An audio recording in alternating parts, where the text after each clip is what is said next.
Bismillahirrahmanirrahim. Assalamu alaikum. Direct and Indirect Series 1, Day 23. Students, as you know, and I have told you many times in my previous videos, that we can report the words of a speaker in two ways: direct speech and indirect speech.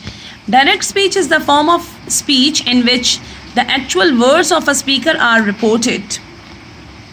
Direct speech में हम किसी writer या speaker के exact अल्फाज, actual अल्फाज बयान करते हैं, उसमें कोई चेंज या रद्दो बदल नहीं किया जाता. अब डायरेक्ट स्पीच या तो डायलॉग होता है या कोटेशन होती है, ठीक है ना, और ये इन्वर्टेड कॉमास के अंदर होती है.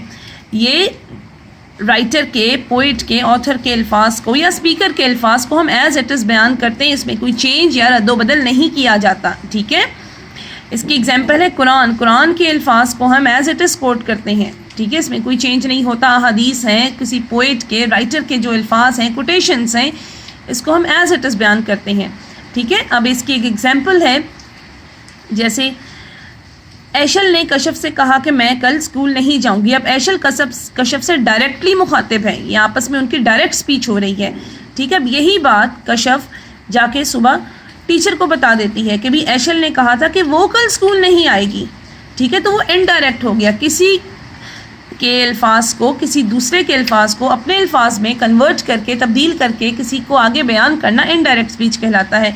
Indirect speech is the form of speech in which what one speaker says is reported by another with almost accuracy but without using his or her actual words. इसमें हम उसके actual words स्पीकर या writer के use नहीं करते, उसको अपने अल्फाज में तब्दील करते हैं, कन्वर्ट करके बयान करते हैं आगे. ठीक है, मैसेज वही होता है, आइडिया, बात वही होती है, लेकिन अल्फाज हम चेंज कर देते हैं, जैसे हम इंग्लिश में कहते हैं प्रोनाउन चेंजेस. ठीक है, इनडायरेक्ट स्पीच नरेशन होती है. अक्सर लोग कहते हैं कि डायरेक्ट स्पीच नरेशन है. No, direct speech is not called narration. Direct speech या तो डायलॉग होता है या कोटेशन होती है, वो भी इन्वर्टेड कॉमास के अंदर. ठीक है, indirect speech is narration. Okay, indirect speech is called narration. Okay, direct speech is the form of speech in which the actual words of a speaker are reported. Direct speech में हम speaker या writer के actual अल्फाज को report किया जाता है. ठीक है, इनडायरेक्ट स्पीच में उन्हीं अल्फाज को जो राइटर या स्पीकर के अल्फाज हैं उनको अपने अल्फाज में चेंज करते हैं, तब्दील करके आगे वजाहत करके बयान कर देते हैं. ठीक है, अल्फाज बदल जाते हैं, बात वही होती है. ओके स्टूडेंट्स, हम डिस्कस कर रहे थे इम्पेरेटिव सेंटेंसेस. ठीक है, imperative sentences today is part 3. Imperative sentences क्या होते हैं? इसमें हम order, request, encouragement, suggestion, advice वगैरह के सेंटेंसेस होते हैं. ठीक है, for example, he said to his teacher, sir kindly excuse me now. इस सेंटेंस में he said to his teacher, this is reporting speech. कॉमों के जो बाहर होती है that is called reporting speech. इसमें रिपोर्टिंग वर्ब क्या है? Said. Said is the reporting verb. Reporting verb से हमें पता चलता है. ठीक है, he said to his teacher, this is reporting speech and reporting verb is said. Sir kindly excuse me now, this is reported speech. Reported speech होती है कॉमों के अंदर वाली. ठीक है, अब इसको हम indirect में कैसे कन्वर्ट करेंगे? He requested his teacher respectfully to excuse him then. क्या किया मैंने? I have removed the commas and I have used to.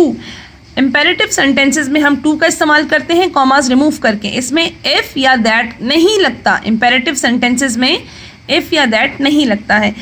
Now को चेंज कर दिया मैंने देन में. ठीक है, प्रोनाउन चेंजेस की. Another example, she said to us keep quiet over here. She directed us to keep quiet over there. Here को change कर दिया देयर में. ठीक है, I have remove the commas, I have use to. Okay, I did the pronoun changes. She directed us to keep quiet over there. Okay, here I have changed here into there. Okay, next example is I said to them, go on doing your duty. I said to them, this is reporting speech. Okay, and go on doing your duty, this is reported speech.